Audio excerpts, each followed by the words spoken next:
जनगणना याचं आपण स्वागतच केलं पाहिजे, कारण याच्या आधारावरच देशाच्या आणि राज्याच्या पुढच्या पॉलिसीज ठरत असतात.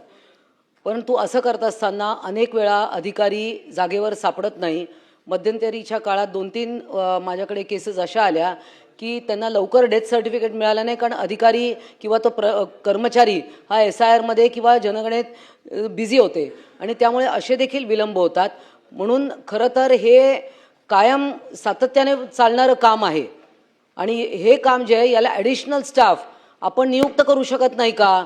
कारण इतक्या ठिकाणी आपण टेम्पररी स्टाफ कॉन्ट्रॅक्च्युअल बेसिसवर घेतो.